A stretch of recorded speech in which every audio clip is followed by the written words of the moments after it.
Ooh, new setup. Isn't this exciting? I got a desk mat now. It's quite nice. Until I spilled apple juice on it. And barbecue sauce. So this is definitely something that's going to be new for me. This is the first time I'm actually going to be reviewing something. Obviously I bought this with my own money, but it's still a review either way. So you'll definitely have to tell me how I do in the comments below. These are the Pulse Elites. These are basically the Gen 2, as I would call it, of the PlayStation branded headset. Looking at the side profile, that makes sense. On the back, it obviously shows more in depth. The front is meant to be for looks, and then the back is basically where all the shit is. God, you sack of shit. The main thing that I was really excited for was the planar magnetic drivers.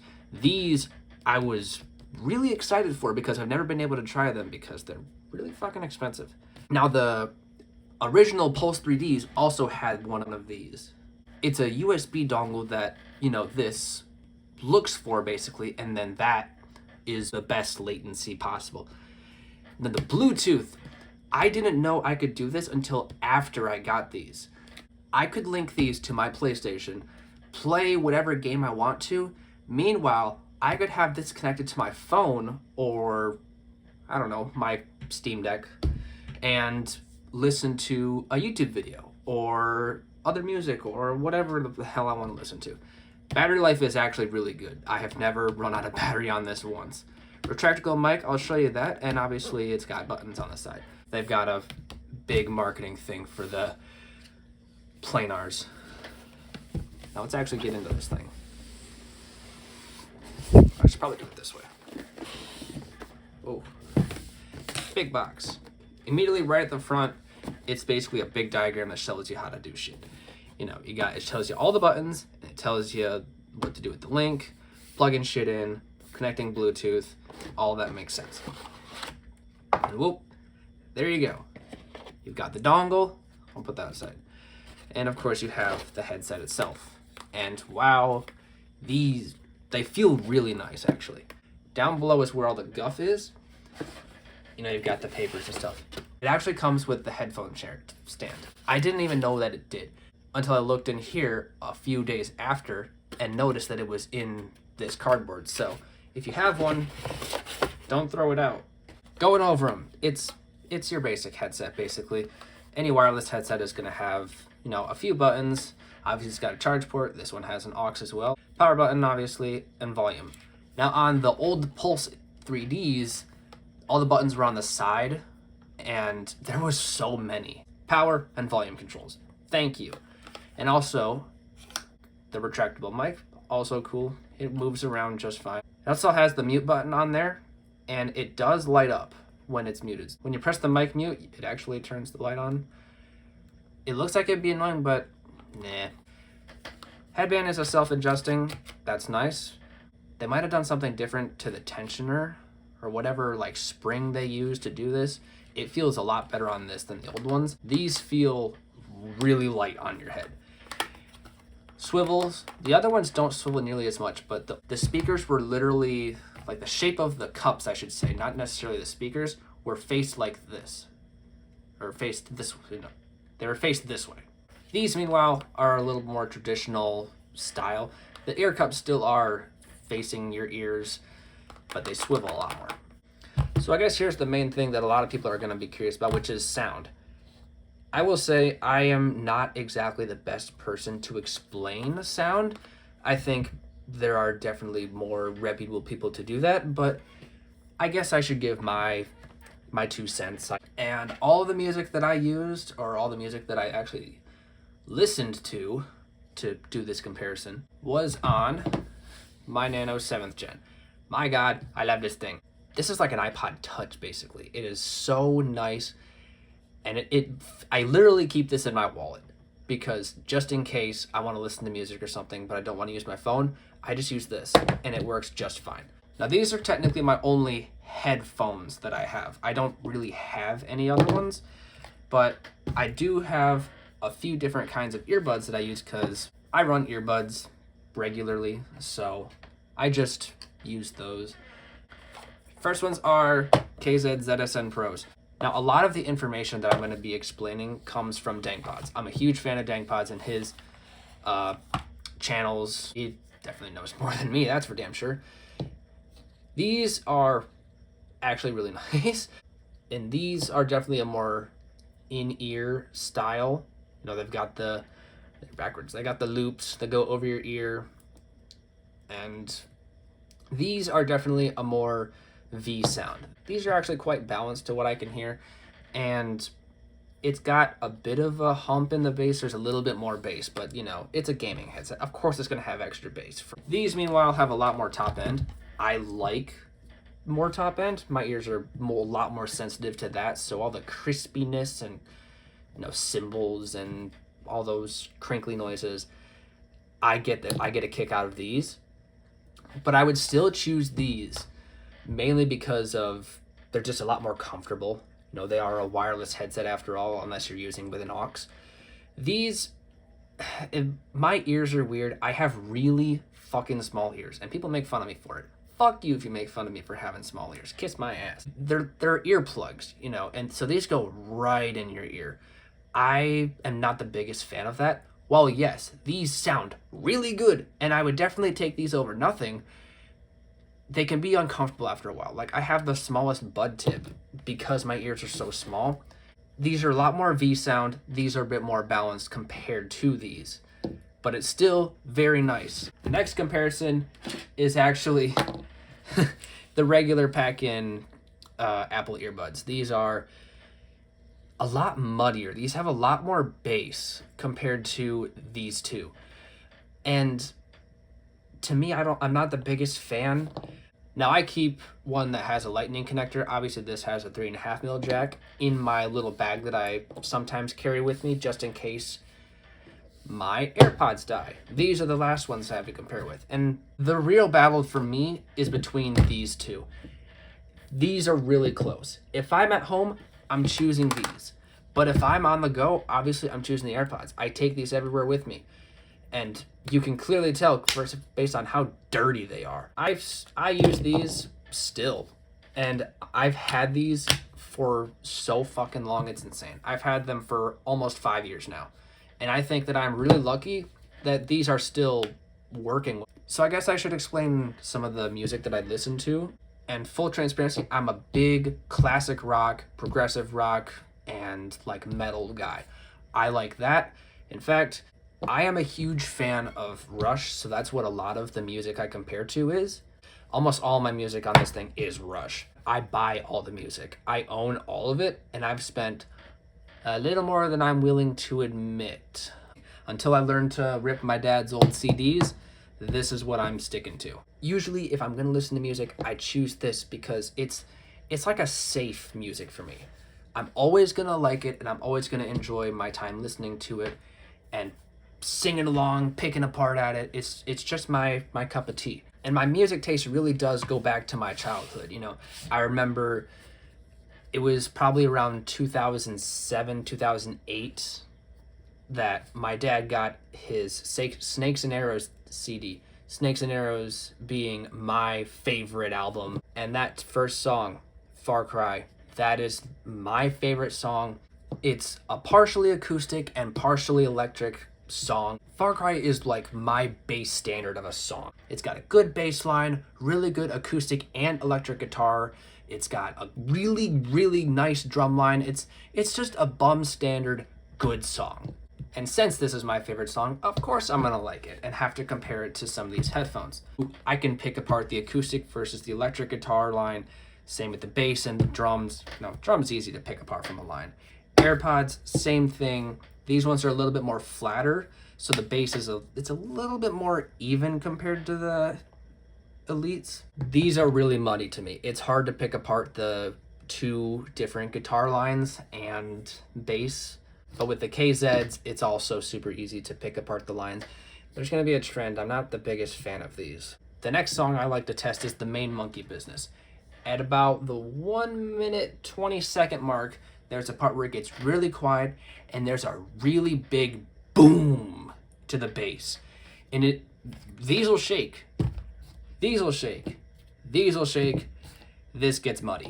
It's a little disappointing, I'll be honest. For how much people call these the bass standard, I'm just not the fan. I would much prefer it out of this, even though even in these, it gets a little muddy with that V sound. But these two, neck and neck right now. Complete 180 to what my music taste is. Hey Violet's Unholy. When I got this album, or finished it rather, I was either gonna love it or hate it, and I love it. During the verse, or is it chorus? I don't remember exactly. The sub bass on these rumble. Like, these get really low. I don't listen to music very loud, but even still, these will rumble on my head. These just feel like they're tickling my ears, which is kind of funny. These get muddy. Again, that's a trend. These, they're probably, I would say third. I would still take these, like, even if I was sitting in my room, but it's still crispy, and it's there, but it could be better. Back to Rush, here's a few live albums that I like. Rush in Rio is definitely my favorite live album. Brazilian people know how to fucking party at a concert. My God, the audience participation in this album is so insane. Spirit of the Radio is a big one. The second chorus, her verse, don't remember, everyone claps along. And my goodness, everyone claps along at the exact same time. It's like a battle chant. It's all perfectly synced up. Listen to this if you have a chance. It is so much fun. Another song in this album, YYZ. They're a Canadian band. Of course it's got to be YYZ, not YYZ. Even though it's an instrumental song, they're basically singing along. And it's so much fun. It's like they're adding another instrument. Or in what I would call is a vocalized instrumental. Where, yes, it's an instrumental and there's no lyrics, but it's like a choir almost. That's the best way I can describe it. It's not lyrics, but it's a human voice, so it's not exactly an instrumental. Does that make sense? The last song on Rush in Rio, 2112. If you're a fan of Rush, you know 2112 and in the live versions, in the overture, everyone likes to chant out. And in my first Rush concert, I don't remember very much. The main parts that I remember are Far Cry and The Spirit of Radio. What I didn't know is that in 2112, everyone chanted. Play the clip. My dad recorded it because of course he did.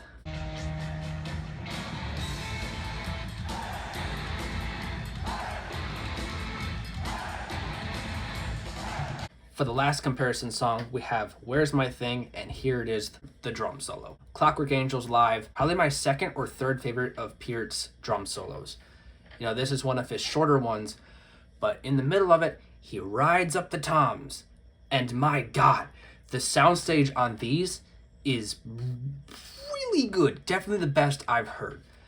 These AirPods, they can do it just fine, but this, it'll just be sitting up here, and you'll just hear, and it's just way over in the corner. It's like it's in the corner of the room, you know? And speaking of soundstage, again, like I just said, the AirPods are just behind this. Being that these are headphones, they're gonna naturally have a little bit more soundstage. And the crispiness of it too. Live albums with these planars, my goodness, you just hear all the applause, cheers, whistles. It's amazing. Now is another thing for people's consideration. Price. These are $150 US. That's about the maximum that I would want to pay for like a Bluetooth headset. Being that this is a Sony brand thing, it's gonna work with my PlayStation 5, obviously. You know, it's got the PlayStation branding on it. That makes sense. And I'm okay with spending $150 on that. Now these to me are almost like an investment. These have a battery, and eventually that battery is gonna go. And here's my biggest flaw with these. You cannot use the aux without them powered on. And my only guess as to why that is because the battery must be powering a DAC inside the headset. Why would it do that? I'm not sure. But I'm sure in the future, someone is going to find a way to USB power these to bypass that battery. But the fact that these are so slim as well, where would you even put a battery in this? My guess would probably be over at the top of the top a little bit, but there's not much wiggle room. Even still, I like these a lot. And coming from the old Pulse Elites, which sounded like dog shit, I gotta be honest. The soundstage was iffy. Calling them a 3D headset is a bit of a stretch. You know, these are a huge step up. The other ones, when I used them, everything sounded muddy. When I listened to music through my iPods, I would set it to the treble boost because the top end was so dog shit. You needed that extra boost just to make it sound good. The microphones in these both sound about the same. It's not that good, but it's tolerable. You can hear your friends, and your friends can hear you. What else do you really need, I guess? For a while, I was just using the built-in microphone on the DualSense and just listening through the TV. But since I've recently been getting back in with my friends, I needed a headset. So that really drove me to get these. But here's the thing. These released in 2023. I couldn't find them for almost a year. It was up until about August of last year that I even saw these in the store for the first time. Bluetooth stuff is really expensive, and I get it. I'm a broke 20-year-old who works at a local bowling alley as the mechanic. You know, I don't make very much, but I also have a big spending habit. I like buying bowling balls, and I won't stop. Bowling is where I spend most of my money. For me, I'm not paying rent, and I'm quite fortunate to not be doing that, but I'm still paying bills. And if you're getting yourself a set of Bluetooth earbuds or a Bluetooth headset or headphones, whatever you want to call them, it's basically an investment. For some people, they just can't afford these. You know, they have the console or something, they have something to use them, but they're just not worth it because you have other priorities. You should just get these. I love these. They're good. I used them for the longest time when I was in school.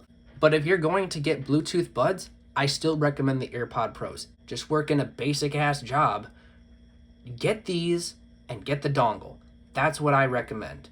But if you have the money and want to splurge a little bit, it's going to work in either your computer or your PlayStation 5. It's going to work. But because of the battery in them, eventually they're probably going to die, and guess what you're going to do? You're going to throw them away, or maybe you would think about recycling or even trying to replace the battery, but is it really worth it? There are definitely better headphones you can get that are not Bluetooth. But you can also just use these as regular Bluetooth headphones. It sometimes goes in and out, but maybe that's just me. I don't remember exactly what I paid for my AirPods. I think it was around the $250 mark when these were brand new a long time ago. Being $150, you might be able to find these secondhand for in like the 120s or whatever mark. They have good sound. They've got good compatibility with the dongle. The Bluetooth and dongle at the same time is wicked. That is a lot of fun. The volume is controlled by this and this at the same time. So I have this set up at like 75, and then I control the volume with this. And I only realized that when I had this at max volume and it was really quiet. And then I was just like, what the heck is wrong with this? And I pressed the volume and then it adjusted and I was like, what? But hey, thanks for watching. Please leave your feedback on how you think I did in this review and what I could do differently. I know I stutter a lot. That's just me. If you want to see me do a Switch Lite shell swap, you can click the video right here. If you want to watch me shell swap a DualSense controller, you can click the video right here. Click the video in the center of the headphones to subscribe. Did I say video? I meant the link. Or is it a link? Or is it a bubble? I don't know at this point. Have a good day.